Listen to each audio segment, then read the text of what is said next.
Instant pause.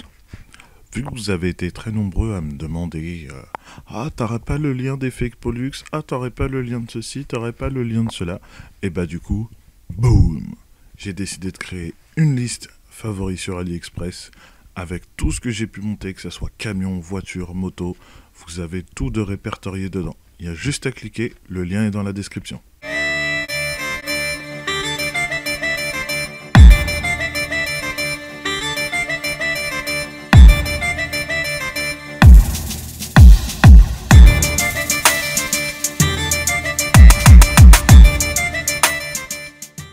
Yep le gang. Bon, aujourd'hui, il y a beaucoup de taf. On va faire de l'entretien de parc. Alors, tout d'abord, je tenais à vous montrer cette merveille. Regarde. Regarde-moi la peinture de ces jantes, comment elle est magnifique. Tout ça avec de la peinture Action. Bon, bref. Aujourd'hui, ce qu'on a à faire, ça va être la vidange de Pénélope. Vidange complète, et on va lui monter les nouvelles roues, parce que les pneus avant, ils commencent à être usés. Et il va y avoir disque plaquette de Vladimir avant-arrière.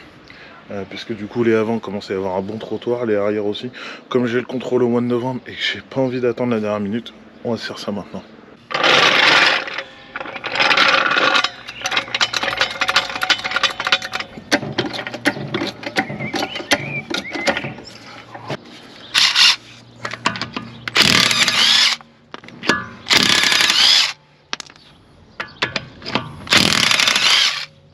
Bon, mon avis, les étriers, je pense qu'ils sont d'origine. Hein. Bon Dieu. Et de l'autre côté, comment j'en ai chié. Il y a une vis de roue qui a été grippée sa mère. Ça va être un bordel pour l'enlever. Bon, du coup, on va commencer par enlever l'arête de plaquette là. Pour sortir les plaquettes, démonter l'étrier, sortir le disque. La même de l'autre côté, la même à l'arrière.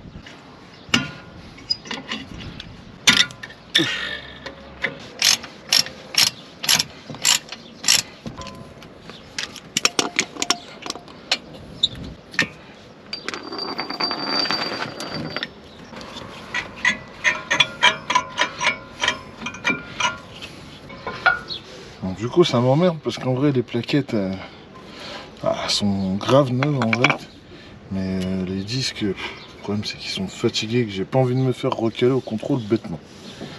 Par contre la prise du capteur d'usure de plaquettes là, elle est fatiguée. Le problème c'est que j'ai pas l'impression que ça se change, il y avait du scotch autour, donc je vais leur faire une petite protection propre. Bon maintenant du coup faut que j'enlève le support d'étrier. Par contre ça m'a l'air bien grippé. Oh mon Dieu! Ouh, je sens que ça va être joyeux ça à enlever.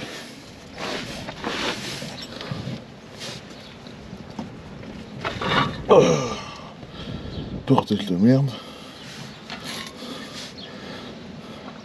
Je vais peut-être essayer d'y aller à la chouque là si je peux. Ah, ça y va mieux comme ça. Bon, bah on dit merci qui? Merci Carter Cash. Ils m'ont appelé début de semaine pour me dire « Monsieur, sur votre commande, on n'a pas les disques arrière, notre fournisseur ne peut pas les fournir. » Bon, ok, qu'est-ce qu'on fait? Bah on vous les rembourse. Ok. Ce matin, je vais en chercher à autodistribution. Paire de disques arrière tranquille. J'avais pas encore ouvert le colis de Carter Cash. J'aurais peut-être dû d'ailleurs. Du coup là, je me fais chier à faire le démontage. Je commence par l'avant, heureusement. Je me retrouve quoi? Les disques qu'ils m'ont envoyés en fait c'est les disques arrière. J'ai pas de disques avant en fait, c'est les disques avant qu'ils avaient pas. Donc là faut que je recours chez eux en espérant qu'ils aient des disques, sinon ma voiture est bloquée pour la semaine. Et moi j'en ai besoin pour partir le week-end prochain. Merci Carter Cash. Bon, je reviens de Carter Cash à l'instant. Ça a été un peu prise de tête. Alors finalité. Du coup effectivement ils avaient bien fait une erreur. Sauf qu'ils n'avaient pas les disques en stock et que moi il me les fallait pour aujourd'hui. Donc je suis allé dans un autre magasin pour racheter une paire de disques, 105 balles. Et m'ont remboursé intégralement les disques avant, du coup qui n'étaient pas là. Donc je conserve le disque arrière. Et j'ai eu en supplément de la graisse cuivrée. Donc ça va être pratique parce que vu comment il y avait des écrous, ils étaient grippés sa mère. Ça va être bien. Du coup, faut que je vois lundi ou samedi prochain pour aller me faire rembourser du coup les disques arrière que j'ai achetés ce matin. Donc du coup pour rien, les Bosch là. Du coup, Là, vu que je vais finir tout le freinage aujourd'hui, ouais, j'irai voir lundi matin si je peux avant d'aller bosser. Sinon, j'irai samedi prochain, tant pis. Et puis comme ça, je me les ferai rembourser. Je récupérerai mes 110 balles. Parce que là, ça fait beaucoup d'heures, là. 200 balles comme ça, alors que j'étais censé avoir tout acheté. Ça me fait un peu chier. Bon, il est temps de s'y remettre. Regarde-moi ça, si c'est pas beau, des disques tout neufs. Par contre, ceux-là, ils sont un paradin. Parce que du coup, il n'y a pas la vis pour les disques. Alors, heureusement que... Merde, elle est où la mienne déjà? Elle est là. Heureusement que la mienne est encore en bon état. Mais j'espère que pour l'arrière, j'en ai une. Parce que sinon, je vais être dans la merde, il n'y en avait pas. Bon, on va essayer de trouver une solution. On va déjà se monter les disques là, remonter tout le bazar. Et puis, ça sera déjà bien. Go, go, go, go, go, go, go, go, go, go, go, go, go, yeah, go, go, go. Hustle hard, hustle every single day. Enfin, un freinage tout neuf. Tout remonter, les petites plaquettes bien neuves là. Ça va durer un petit moment. Au moins là, avec ça, je suis sûr de passer au contrôle. Franchement, si je passe pas, je ne comprends pas. Oh, c'est couillon, couillon même. Je m'explique. Là, cette petite prise là, qui sert pour le capteur viseur de plaquettes. Quand j'ai monté la plaquette de ce côté-là, je me suis dit, bah merde, sur celle-là il n'y en a pas, bon, tant pis, je la remonte pas. J'arrive de l'autre côté, je trouve la plaquette avec la prise. En fait, j'ai pas fait gaffe, mais il était dans la boîte. Bah, du coup, j'ai dû redémonter juste le support plaquette là, pour pouvoir monter celle-là, et puis du coup, des fois, vraiment, je suis couillon, hein, couillon. Voilà, maintenant que l'avant est terminé, on s'attaque à l'arrière. Allez, je démonte la roue et on s'y met. Bon, celui-là, du coup, un système différent de celui de l'avant. Donc, visiblement, là, il faudrait que je le dévisse ici et ici pour sortir cette partie-là. Et après, le support d'étrier, je sais pas encore comment il vient. Je vais découvrir ça. Alors, du coup, l'écrou de derrière, visiblement, sert bien à démonter. Mais en fait, il y a un contre-écrou devant qui est en 15, que je trouve ça complètement con. Ils te mettent du 13, du 15, ils mettent ce qu'ils veulent. En gros, qu'il faut maintenant là pour pouvoir desserrer toute la petite vis qui est derrière. Voilà, elle est bien due. Voilà. Ouais, et après comme ça le bloc sort. Faut juste que je repousse légèrement le piston.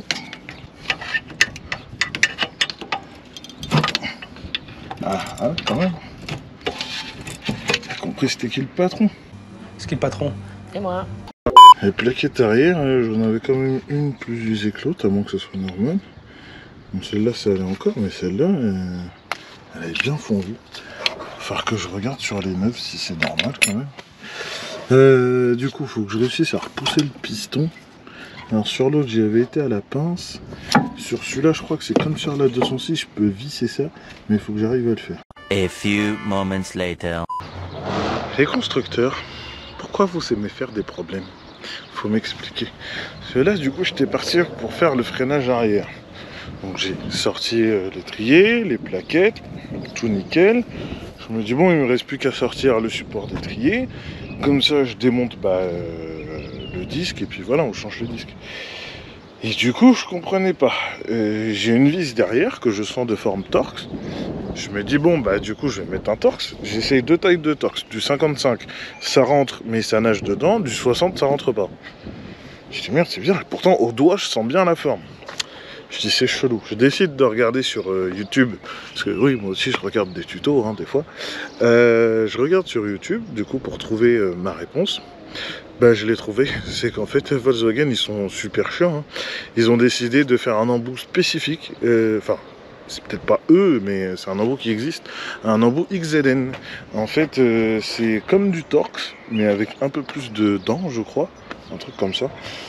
Du coup, ce qui fait qu'il me faut absolument ça pour pouvoir démonter mes supports d'étrier. Donc bah là, en gros, je vais remonter mes plaquettes que j'avais déjà et tout.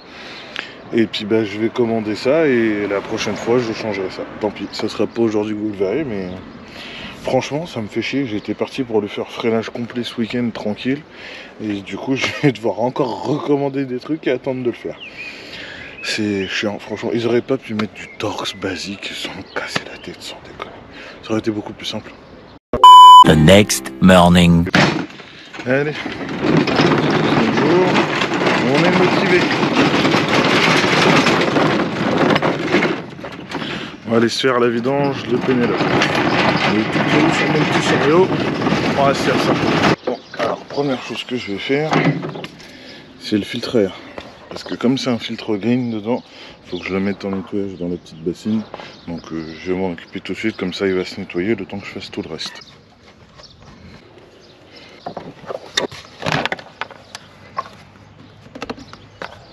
La préconisation pour nettoyer le green, c'est un volume de détergent comme ça pour 5 volumes d'eau tiède. Donc du coup j'ai pris le petit gobelet et on va se faire ça. Un volume de détergent, 5 d'eau tiède. Et 5. Allez, on va pouvoir se le mettre à trempouiller. Voilà. Et du coup après il faut le laisser tremper. Donc on va laisser ça et puis je viendrai y placer un coup à la brosse à dents plus tard. Allez, ensuite on se lève l'auto, on vidanger l'huile. Tellement légère que je pourrais la lever à la main.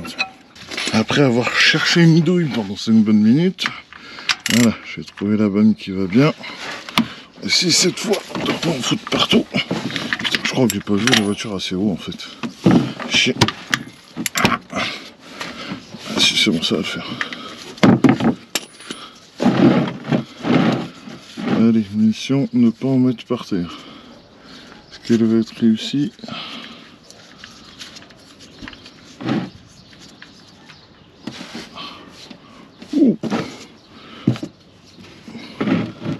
Bon bah écoute, pour une fois c'est plutôt pas mal. Donc du coup j'avais racheté un joint de vidange, un bouchon de vidange au cas où le mien était mort. Parce que ça m'est déjà arrivé de me retrouver avec des bouchons éclatés pour la vidange. Du coup je préfère toujours en reprendre un pour les remplacer. Mais du coup celui-là en fait il a rien à voir avec l'autre. Enfin niveau de taille de vis ça a l'air d'être le même, mais la tête en fait c'est un carré de vidange comme chez Renault. Alors que là c'est de l'hexagonal quoi. Ah mais non, remarque, t'as un carré de vidange aussi dedans, j'avais pas vu. Bon bah écoute, on va pas le remplacer, celui-là il est en bon état donc je vais le garder. Et puis l'autre bah je vais le garder neuf, et puis bah si jamais la prochaine vidange il est mort ou quoi, ça coûte rien d'en avoir toujours un en rab. Allez c'est bon, c'est vide, un goutte d'huile dans l'auto. J'essaie de voir quand même si j'ai un joint là, ça peut aller. Pourtant, je pensais que j'avais un joint de vidange là-dessus. Mais visiblement pas. Bon écoute journée, je vais remonter un dans le dos, coûte rien. Bon en fait du coup j'avais bien un joint, je l'avais pas vu en fait et il a dû tomber quand j'ai sorti le bouchon. Du coup c'était un joint en cuivre écrasé. Bon, moi j'ai mis un joint à lèvres, on verra bien si vraiment c'est à cause d'une fuite. Écoute bah je le rechangerai mais je pense que normalement ça devrait le faire. Allez maintenant on passe aux bougies. Après on fera le remplissage de l'huile. Et là d'abord on va changer des petites bougies pour passer sur des bougies iridium. Et merde, j'avais pas prévu ça. Bon, heureusement il n'était pas parti très loin. Voilà, du coup, faut que j'enlève encore les vis là pour sauter l'antiparasite, c'est ça.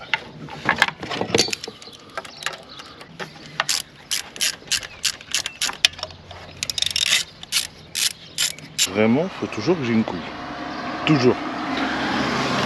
J'ai démonté mon truc d'allumage là, ça rentre pour les bougies. Celui-là, le caoutchouc il s'est séparé en deux, il est resté bloqué dedans. Donc là je l'ai calé juste parce que j'ai mis de la glu dessus là, pour le recoller, mais il est resté bloqué dedans en fait. J'avais un morceau là que j'ai chié à enlever. Celui-là bon il était bloqué d'une traite.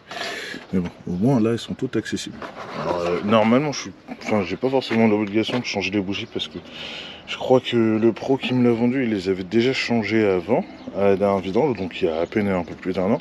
Sauf que du coup, comme moi elle est passée à l'éthanol, du coup je vais lui changer pour lui mettre des bougies à iridium, pour un meilleur allumage. Alors par contre, c'est vraiment que si vous voulez un meilleur allumage. Hein. Parce que là j'en ai eu pour 75 € les 4 bougies. Normalement je crois que j'en ai pour 15 ou 30 balles les 4 bougies normales. Donc ça fait chier. Donc, par contre, le filtre à air il s'est bien auto-nettoyé. Hein. Je vais pouvoir le brosser, je pense, après bien, pour bien le décrotter. Mais voilà, ça a viré toute la merde qu'il y avait dedans. C'est bien. Ça marche bien leur truc. Franchement, ça va. Hein.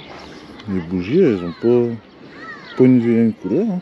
Bon, bah, du coup, on va se monter la remplaçante. Voilà sa remplaçante. Alors, il n'y a pas grand chose qui diffère. Je vais marquer là Iridium dessus. En fait, c'est juste le matériau normalement de là qui diffère par rapport à une bougie classique. Parce qu'en fait, sur mon ancienne 206 exemple, ils avaient monté des 4 broches. Sauf qu'en fait, les 4 broches ça sert à rien parce que si tu as une broche qui meurt, et ben ta bougie elle est inefficace. Bon, ça me fait chier, mais la rampe d'allumage, je vais devoir la remonter que sur 3 vis. Parce qu'en fait, j'ai celle-là. La tête elle s'est mangée en fait quand j'ai essayé de la dévisser, j'ai senti ripper, je me suis stoppé tout de suite, je suis parti chercher un marteau pour du coup bien enfoncer l'embout dedans et que du coup je puisse la sortir. Mais là vu la tête qu'elle a, j'ai peur que si je la remonte en serrant ça va se foirer et qu'après ça va être la merde pour l'enlever. Donc là comme on est dimanche, bien évidemment il n'y a aucun magasin d'ouvert. Du coup je pense que je vais faire c'est que je vais remonter la rampe sur 3 et puis je vais aller voir dès que possible chez Peugeot pour aller rechercher une vis comme ça et du coup pouvoir la remplacer, que comme ça je sois tranquille. Mais je préfère laisser sur 3 vis pendant 1-2 semaines plutôt que de remonter une vis foirée et que la prochaine fois je puisse pas démonter le bordel, parce que ça par contre ça va être une merde. Bon allez, on se remonte ça. Bon, le filtre à huile c'était un peu l'énigme parce que du coup comment dire, le mec de Carter Cash m'avait dit que si j'avais la petite cloche, c'était le filtre, j'avais le bon. Enfin, en gros, il y a 2 modèles. Et du coup, je fais ça un dimanche, sachant que je peux pas aller changer le filtre si c'était pas le bon. Par chance, c'est le bon. Comme ça, on peut se remonter le filtre à huile, remettre le plein d'huile. Il restera que le filtre à carburant. Et puis, après, lavage avant de monter les nouvelles jantes. Compte en termes d'accessibilité, bon, le filtre à huile est mieux, franchement, que quand j'avais la 2 litres. Voilà. Oui, c'est vrai qu'avec les tuyaux devant, c'est pas ce qu'il y a de bien plus pratique. Alors, bien évidemment, changer le filtre au joint de la cloche là. J'ai remis quand même le petit bac en dessous, je pense pas qu'on le voit. Si, j'ai remis le petit bac à huile en dessous parce que du coup, quand tu le sors, tu fous de l'huile partout autrement. C'était préférable. Un bon coup de serrage à la main, on va remettre juste un petit coup avec la clé et un peu de nettoyer au frein. Donc, du coup, réflexion faite. Je vais terminer vite fait de nettoyer lui pour après le mettre à sécher parce que je viens de penser qu'il faut qu'il sèche quand même avant pour que je puisse lui en mettre de l'huile et tout. C'est quand même un peu crevette, hein. La gueule de l'eau a été claire.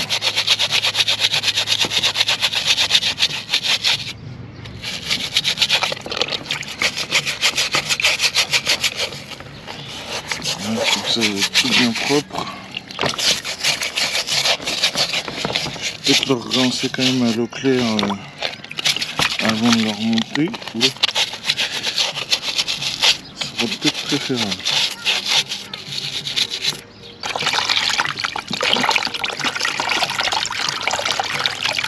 Du coup, il n'y a plus qu'à le secouer, le laisser sécher. Je vais peut-être le passer à la soufflette. Vu que moi j'ai la soufflette, comme ça au moins il va sécher un peu plus vite que je puisse le remonter rapidement. Parce que du coup il faudra que je remette de l'huile dessus. En termes de niveau d'huile, il préconise 3 litres 25. Mon truc va jusqu'à 3 litres, on va déjà y mettre 3 litres et puis on verra pour les 25 si c'est nécessaire. Alors du coup après les 3 litres on va contrôler ce que ça donne. Ouais, bah, on est carrément bien. Par contre en vrai je crois qu'il va falloir que je rechange la jauge parce que normalement là j'ai le mini, là j'ai le maxi et là je suis encore au-dessus du maxi. Mais j'avais changé la jauge parce que l'autre était vrillé dans tous les sens, celle qui était sur la voiture. Je pense très honnêtement que je vais retourner chez Peugeot pour essayer de voir si je peux retrouver une type origine. J'avais le niveau à peu près à ce niveau là et dans la voiture au tableau de bord j'avais le contrôle, ça me disait que c'était bon. Donc, 250, hein. S'il faut je referai les niveaux et j'en remettrai. Ça va déjà être bien comme ça. Bon, pour le filtreur je pense que ça devrait être bon. Je l'ai passé à la soufflette, je l'ai laissé sécher un petit moment. On va faire ça comme ça, on termine ce qu'il y a à faire sous le capot et après j'aurai plus qu'à passer au dernier truc, le filtre à essence qui est super mal foutu sur 206. Autant j'adore cette voiture, autant le filtre à essence, j'ai jamais compris pourquoi ils ont été le foutre là-dessous. On se remet ça. On va faire démarrer un petit coup quand même, voir si ça tourne bien, s'il n'y a pas de fuite d'huile et tout. Et après, on s'attaque au filtre à essence.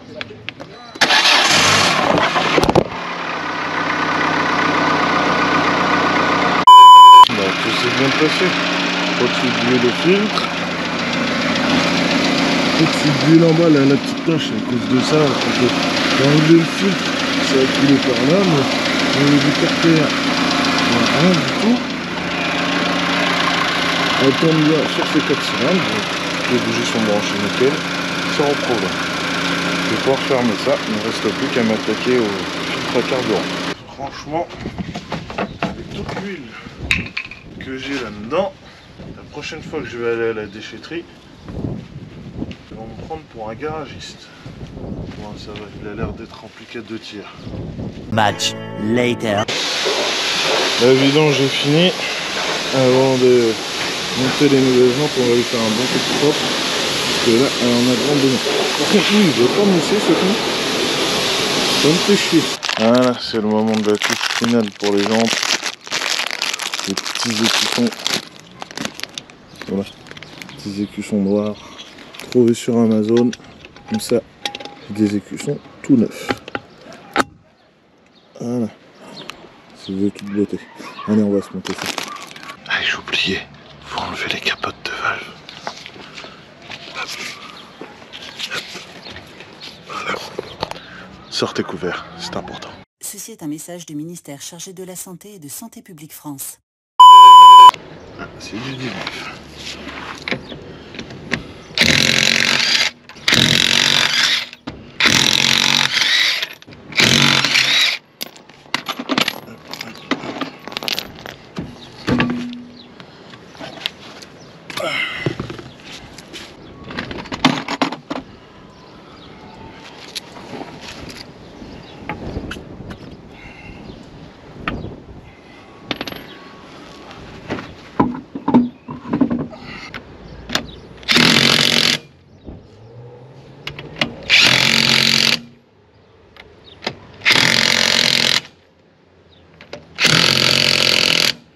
Regarde-moi un peu cette beauté.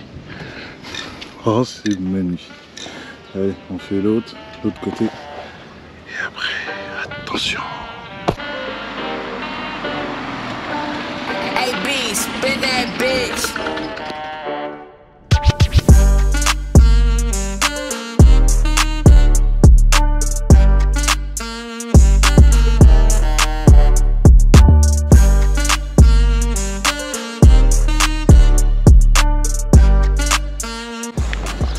Non, j'avais prévu un petit point bucolique pour conclure cette vidéo, sauf que il est pris d'assaut par les touristes. Alors on finit ça à la maison, comme ça a commencé. Franchement, avec ces petites jantes, et l'angette. Bon, j'aurais pu terminer encore plein de trucs, hein. Il me reste encore les vitres teintées à refaire, la lame avant à changer, enfin plein de petits trucs, mais vous verrez ça plus tard. Bah écoutez, j'espère que cette vidéo vous aura plu, que vous allez la liker, la commenter et la partager. Quant à moi, je vous donne rendez-vous dans 15 jours pour une prochaine vidéo. Et en attendant, n'oubliez pas que la piraterie n'est jamais finie. Tchuss!